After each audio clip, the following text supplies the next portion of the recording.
Buongiorno cari amici, benvenuti anche oggi a Analyze Splash del vostro marietto veneziano. E da come avete visto il titolo parlerò ancora di questa guerra e della rana cotta. Ve la ricordate la storia della rana cotta, di quella rana che prima stava nel freddo, poi adagio adagio gli hanno messo l'acqua un po' più calda, fin quando gli ha messo l'acqua bollente e lei è morta perché non si è reso conto che adagio adagio la stavano cuocendo. Quindi noi stiamo vivendo questo periodo qui, almeno parlo per la nazione italiana, in cui dal 2020 in avanti è successo di tutto di più.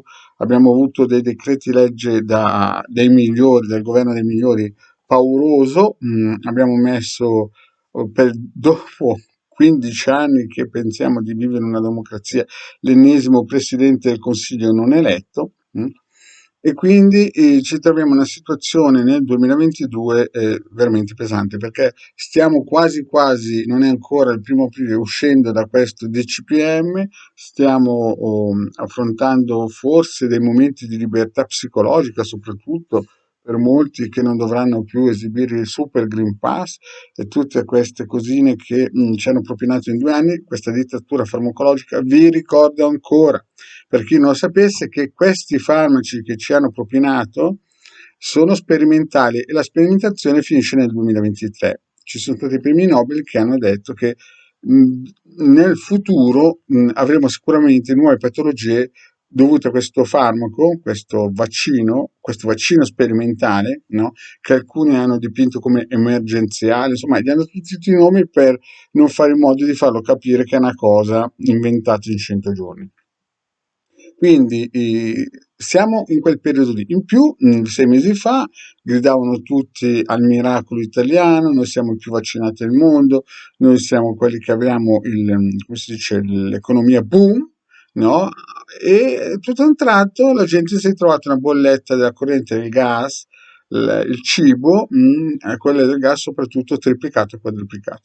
Cioè, dai 6 mesi prima che dovesse finire questo bellissimo Green Pass, questa dittatura farmacologica, si strillava che avevamo un'economia bomba che stava riprendendo e poi la mazzata dei migliori chiaramente e giù un'altra rana bollita. Quindi adesso ci troviamo in una situazione economicamente triste. Già il Marietto aveva spiegato 1 anno fa circa che avremmo avuto 14 milioni di nuovi poveri, sia grazie al Green Pass, sia grazie alle mosse dei migliori. Infatti avremo gente che avrà la casa ma non i soldi per il mutuo, avremo gente che avrà la macchina ma non i soldi per la benzina, perché anche la benzina sta salendo esponenzialmente. E ci sarà gente che avrà il cellulare ma non i soldi per poter pagare la retta del cellulare.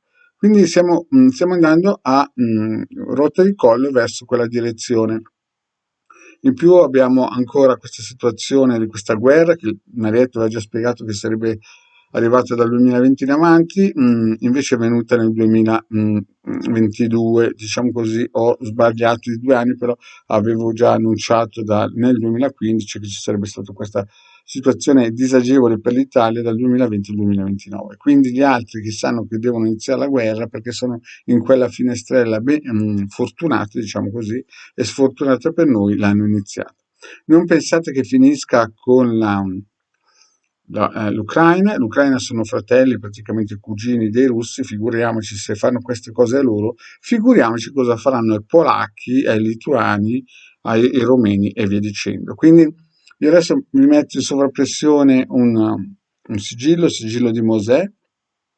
Questo va benissimo per proteggere le cose materiali se uno è in Romania, in Polonia o se uno in Italia ha dei possedimenti, e questo vale solamente per un oggetto, una casa, un terreno. Se uno ha più case, chiaramente ne deve fare uno per casa, perché queste entità si agganciano alla materialità di quel posto qui. Quindi questo è un sigillo che vi consiglio di fare, oppure se non avete ancora fatto il sigillo personale, il sesto di Marte e il ciondolo magico. Questi sono i consigli perché ci sono tante persone che, sebbene mi dessero contro anni fa, si sono resi conto che le previsioni Marietto sono state corrette, precisine, diciamo, la situazione non migliorerà ma peggiorerà, quindi chi si è già preso il ciondolo e il sigillo 6 di Marte è già a livello eterico ben protetto, se ha anche delle cose materiali, tipo un'attività, non so, un panificio o un raviolificio, una ditta, vende barche,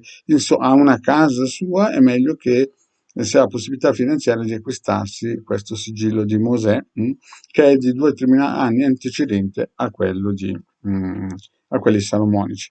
Bene, cari amici, grazie di avermi ascoltato e se sapete qualche buona preghiera, chiudo il marietto, è meglio che incominciate a farla.